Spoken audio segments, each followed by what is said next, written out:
एक इंसान स्वांग रचता है जो है नहीं, बनने की कोशिश करता है, और दूसरा उसकी असलियत को समाज के सामने लाने के लिए एक नया स्वांग रचता है ना तुम्हारा कमाल का इंसान? साईं, किसने स्वांग रचाया है साईं?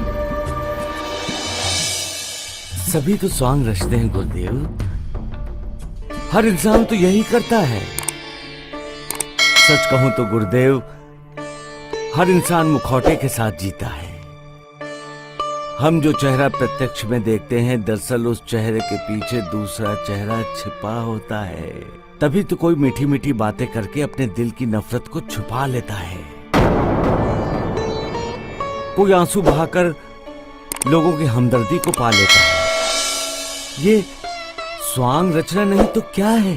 तुमने ठीक कहा साईं। कोई समाज सुधारक होने का स्वांग रचता है तो कोई समाज सेवक होने का स्वांग रचता है। स्वांग रचाने का मतलब ही है असली चेहरा छिपाने के लिए नकली चेहरा धारण करना, मतलब मुखौटा पहनना।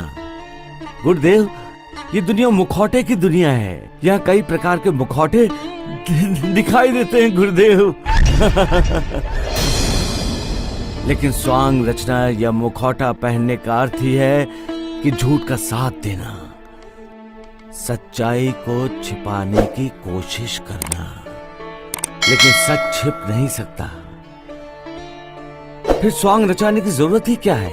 असलियत तो एक न एक दिन दुनिया के सामने आना ही है, फिर मुखौटा क्यों पहनना चाहिए? इंसान अगर सच बोलेगा, सच की राह पर चलेगा, तो उसे ऐसा कोई कार्य नहीं करना चाहिए जिसके लिए उसे स्वांग रचाने की जरूरत हो। साईं, अरे कहीं तुम ये तो नहीं कह रहे हो कि मैंने तुम्हारे गुरु का स्वांग रचा है? गुरुदेव, जो स्वांग रचाता है वो मन ही मन असलियत को भी जानता है। मतलब? सबका मालिक एक। मालिक।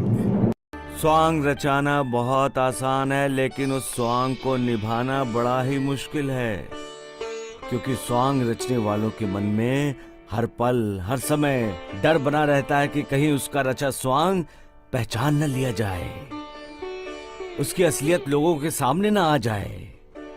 सच के ऊपर झूठ का पर्दा डालना ही स्वांग है। फिर वो कैसे भूल जाता है कि उसकी असलियत छुपी रहेगी? झूठ कभी छिपता नहीं है, क्योंकि उस पर्दे को एक न एक दिन उठना ही है।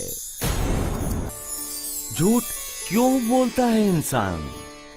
वो समझता ही नहीं है कि एक झूठ को छिपाने के लिए उसे 100 झूठ बोलना पड़ता है, और फिर अपने ही झूठ के फैलाए हुए जाल